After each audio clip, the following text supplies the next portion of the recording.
October 25, 1994. 9:07 p.m. A metallic red Mazda Protégé rolls down the boat ramp and breaks the dark surface of John D. Long Lake, South Carolina. Inside, 3-year-old Michael and 14-month-old Alexander remain strapped in their car seats, crying out for their mother in the darkness. The same mother who just moments ago stood at the boat ramp, released the parking brake, and watched as the water slowly consumed her children. For the next 9 days, she would look America in the eye and tell a story of a violent carjacking that never happened. But the truth at the bottom of that lake would shatter a nation's trust and reveal a betrayal beyond imagination. 1994, a year when America was changing. The internet was in its infancy.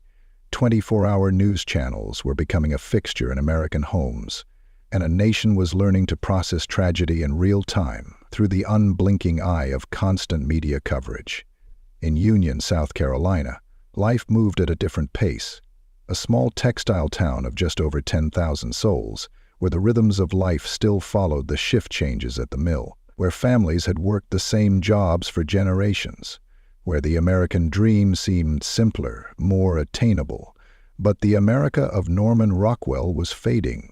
Manufacturing jobs were disappearing. Young families struggled to keep up with a changing economy. And in Union, like everywhere else, the facade of small-town perfection was beginning to crack. It was against this backdrop that a 23-year-old mother would commit an act so unthinkable it would force America to confront its deepest fears about family, trust, and the darkness that can lurk behind the most innocent faces. The early 1990s had seen a wave of high-profile cases involving parents who killed their children. The nation was becoming increasingly anxious about the safety of its youngest citizens. But what was about to unfold in Union would shake America's confidence in ways no one could have predicted. On October 25, 1994, as the autumn chill settled over South Carolina, a young mother would set in motion a chain of events that would expose not just her own deadly deception, but the fault lines running through the heart of American society itself. Michael Daniel Smith was 3 years old. His brother Alexander Tyler just 14 months, 2 little boys who would never get the chance to grow up. Michael was the kind of child who filled rooms with laughter. At 3, he was already developing his own distinct personality. He loved toy trucks, would spend hours pushing them through makeshift roads in the backyard dirt. His father, David, remembers how Michael would wake up early each morning, eager to play outside, his small hands already gripping his favorite red fire engine. Alexander was just beginning to toddle around on uncertain legs, following his big brother everywhere. Their shared bedroom was a treasure trove of childhood innocence. Stuffed animals carefully arranged on tiny beds, picture books stacked in corners, and walls decorated with family photos and colorful alphabet charts. Every Sunday, the boys visited their grandmother's house. She kept a special drawer in her kitchen, filled with cookies and small toys just for them. Michael would always share his treats with his baby brother, a gesture of love that made their grandmother's heart swell with pride. Their last Christmas together, captured in photographs that would later haunt their father, showed Michael helping Alexander unwrap presents. The boys wore matching pajamas, their faces bright with joy. No one could have known it would be their only Christmas together. In their final family photos, taken just weeks before that October night, Michael stands protective over his baby brother. Alexander reaches up to touch Michael's face, a moment of innocent affection frozen in time. These images would soon be plastered across national news, transforming from cherished family memories into evidence of lives cut tragically short. These were real children, not just names in a headline or faces on a missing persons poster. They were brothers who shared a bedroom, who had favorite toys and morning routines, who had a father who loved them deeply, who had their whole lives ahead of them. Until one autumn night, when a decision was made that would turn their shared bedroom into a shrine of memory. Behind every unthinkable act lies a history, not an excuse, but a dark path that leads to an even darker destination. Susan Lavon's childhood ended at age 6, when her father died by his own hand. The trauma of that loss would echo through decades, shaping a pattern of depression that would follow her into adulthood. When her mother remarried, it should have been a fresh start. Instead, it marked the beginning of another nightmare. Her stepfather, Beverly Russell Jr., a prominent local businessman and rising star in South Carolina's Republican Party, harbored dark secrets behind his respectable facade. He would later admit to molesting Susan during her teenage years, a pattern of abuse that wouldn't end even after she became an adult. On the surface, Susan seemed to defy her traumatic childhood. She excelled academically, maintaining a bright smile that masked deeper troubles. But beneath that carefully constructed facade, she was drowning. At 13, she made her first attempt to take her own life. By high school, the pattern was set. Academic achievement mingled with emotional turmoil. A second suicide attempt followed a failed relationship with a married man. Each success in public life seemed matched by private despair. In 1991, Susan married David Smith. To outsiders, it appeared she had finally found stability. Within 3 years, she would give birth to Michael and Alexander. The young family's photos showed smiling faces, hitting all the markers of small-town success. But the shadows of her past refused to fade. The sexual relationship with her stepfather continued in secret, ending only 6 months before that fateful October night. Her marriage to David began to crack, and a new relationship with a wealthy local man seemed to offer an escape from her troubled life, an escape that would come at an unimaginable price. In that last family portrait, Susan Smith holds her sons close, smiling at the camera. But behind her eyes, a decision was forming. A decision that would transform this troubled young mother into something far more sinister. A woman capable of the unthinkable. As we go into the most chilling details of this documentary, take a brief moment to like and subscribe to our channel if you haven't already, for more in-depth investigations and analysis of significant cases like this. October 25, 1994. Began like any other Tuesday in Union, South Carolina. Susan Smith arrived at work for her morning team meeting at the local textile mill. Her colleagues would later remember nothing unusual about her demeanor. At lunch, she sat with a coworker discussing an upcoming presentation. Normal conversation, normal plans. But in her purse lay a letter that would change everything. A rejection from Tom Findlay, the wealthy son of her employer. His words were clear. He didn't want a relationship with a woman who had children. 4:30 p.m. A call to her mother about Christmas plans. Their last normal conversation. 4:37 p.m. A text message. I'll be home in 20 minutes. A promise she never intended to keep. As she left work carrying her presentation materials, Susan Smith had already made her decision. But her colleagues watched her walk away, noticing nothing amiss. No one saw that behind her calm exterior, she was methodically executing a plan. The drive to John D. Long Lake wasn't part of her usual route home. In her car, Michael and Alexander sat in their car seats, likely growing restless as the familiar path to their house became unfamiliar.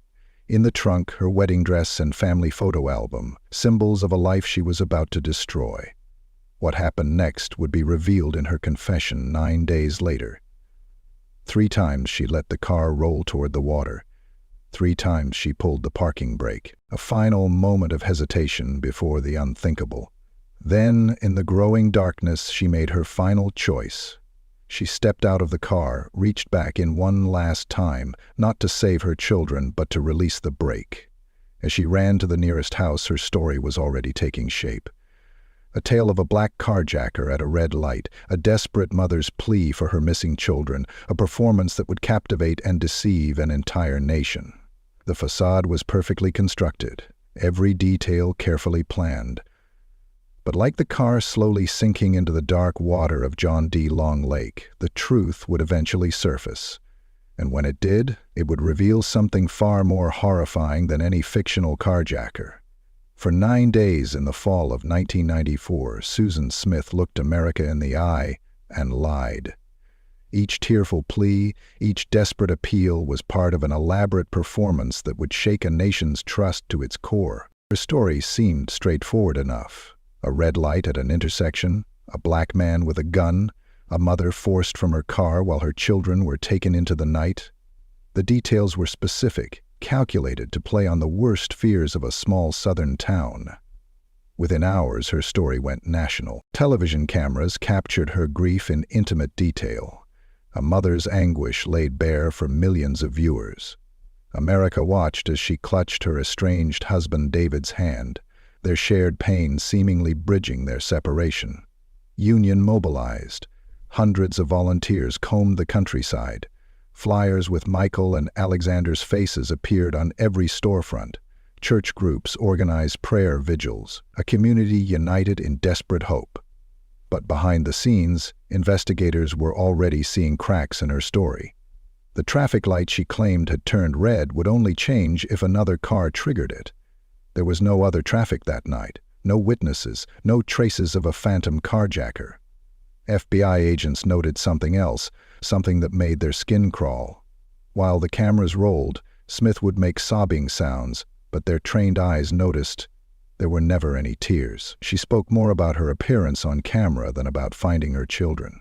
Day after day, her performances grew more elaborate. On November 2, 9 days into the search, she sat for 3 morning show interviews. She looked directly into the cameras and declared, "I did not have anything to do with the abduction of my children." Sheriff Howard Wells watched these appearances with growing certainty. He later revealed, "We knew by the second day. We knew she knew where those boys were. We just prayed they were still alive." As suspicions mounted, Union held its breath. Some defended her passionately, unable or unwilling to believe a mother capable of such deception. Others whispered their doubts, haunted by something in her eyes that didn't match her words. 9 days of lies were about to end, but the truth that would emerge would be far more horrifying than anyone could have imagined. While Susan Smith played the role of grieving mother for the cameras, investigators were piecing together a puzzle that didn't quite fit. Each new detail pushed them further from her story of a carjacking and closer to an unthinkable truth. The first crack appeared at the Monarch Mills intersection. The traffic light that Smith claimed had stopped her car that night held a crucial secret. It would only turn red if another vehicle triggered the sensor on the crossing road. But Smith had been adamant. There were no other cars around. It was a small detail that opened a flood of doubts. FBI agent David Espy, tasked with administering Smith's polygraph tests, noticed something disturbing. She would make sobbing noises, he would later testify, but when I looked at her eyes, there was no water. There were no tears. Behind closed doors, she spoke more about escaping to the beach to avoid media attention than about finding her sons. The timeline was full of holes. Witnesses couldn't corroborate her movements. Her stories about where she was headed that night kept changing.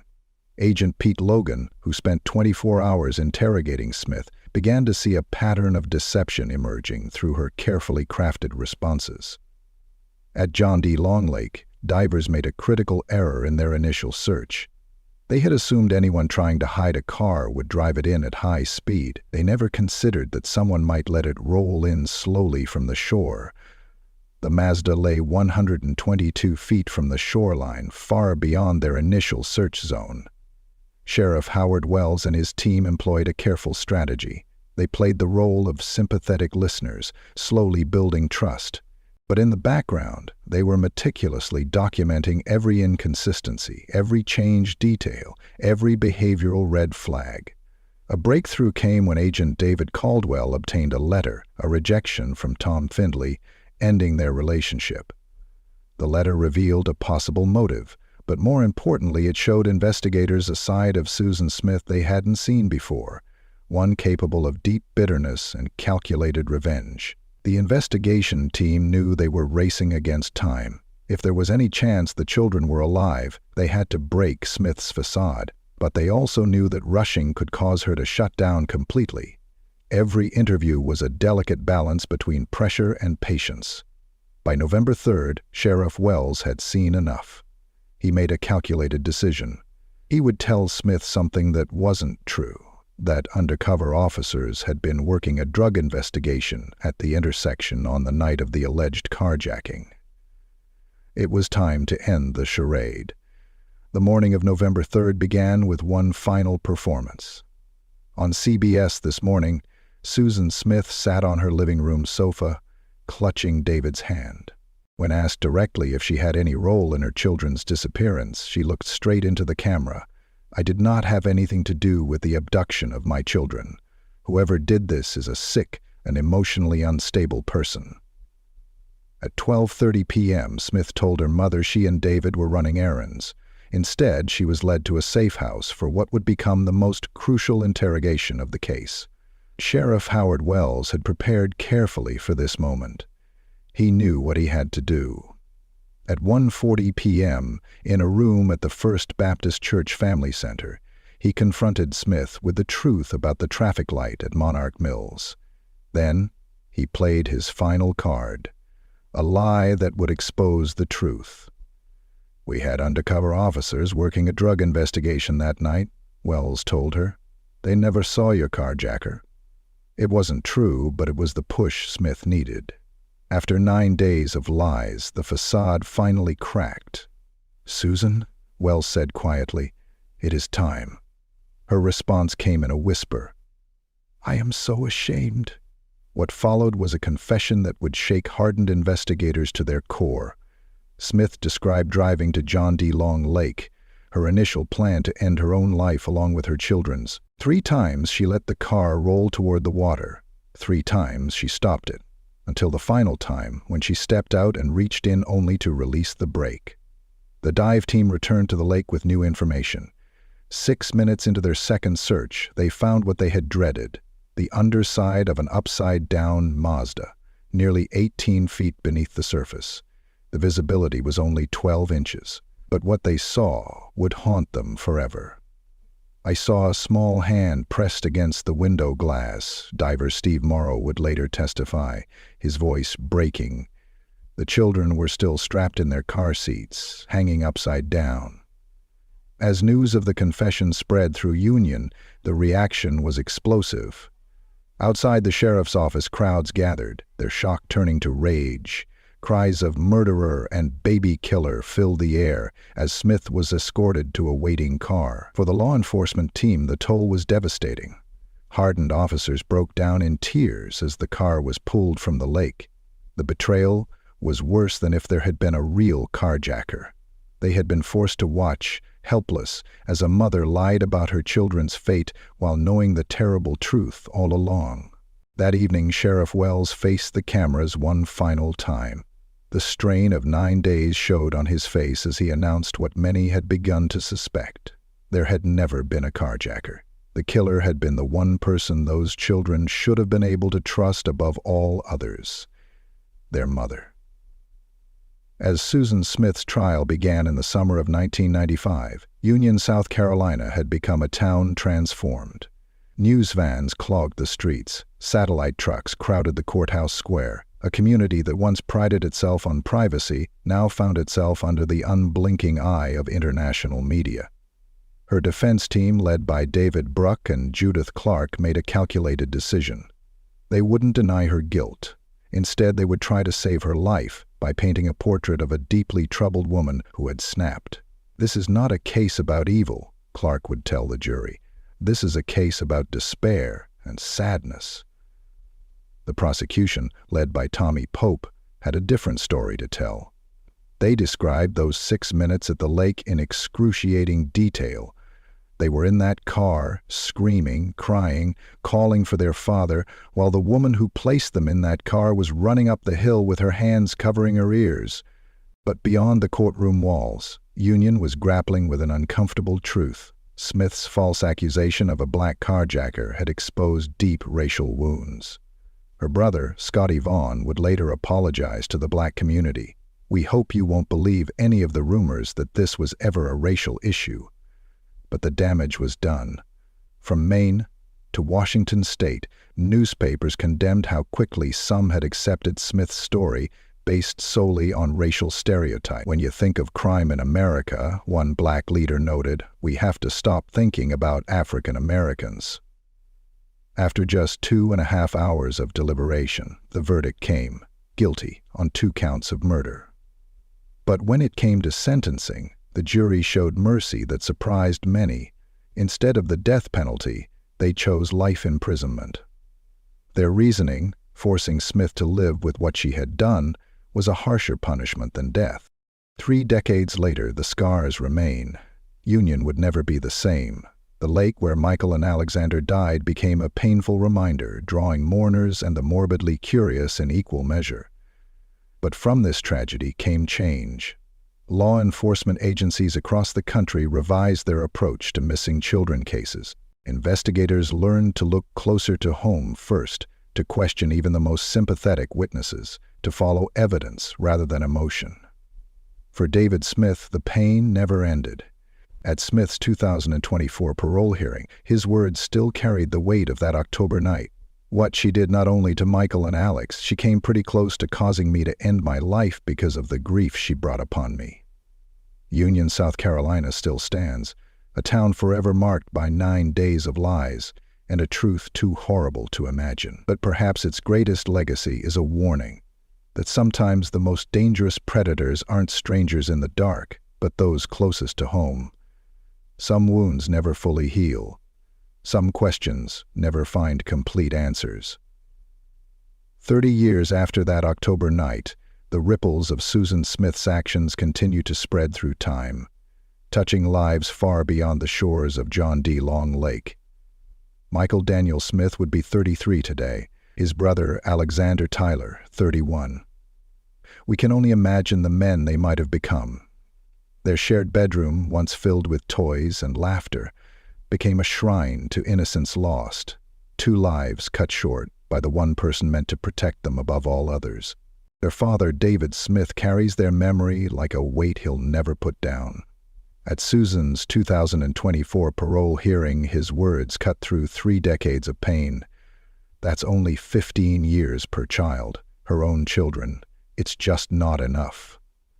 The board agreed, unanimously denying her parole. But from this darkness came change. Law enforcement across America transformed how they handle missing children cases. The automatic trust once given to grieving parents gave way to a more thorough, evidence-based approach. Every false accusation is now examined not just for what it claims, but for what it might hide. Union, South Carolina learned its own hard lessons. About trust betrayed, about racial accusations carelessly made and their lasting impact on a community, about how a small town comes together to heal wounds that seem unhealable. The water of John D. Long Lake still holds its secrets. Beneath its surface lies not just the memory of that terrible night, but a warning to future generations. About the masks people wear, about the stories we too easily believe, about the darkness that can lurk behind the most trusted faces. Michael and Alexander rest together now, in a single white casket with gold trim behind the Bougainville United Methodist Church. Their grave has become a place of reflection, where people come to remember not just how they died, but that they lived. 2 bright spirits who loved trucks and games and each other. Their story has become more than a tragedy. It's become a lesson, written in grief and remembered in change, about the price of deception, about the cost of trust betrayed, about how the greatest dangers sometimes come not from strangers, but from those closest to us. In the end, perhaps the most important legacy of Michael and Alexander Smith is the reminder they left us, that truth, no matter how painful, must be faced, that justice, no matter how delayed, must be served, and that innocence, once lost, must never be forgotten. For Michael and Alexander Smith, October 1994, forever in memory. If you enjoyed this content, join our community by subscribing and turning on notifications. Every subscriber makes it possible for us to keep creating content we're passionate about sharing with you.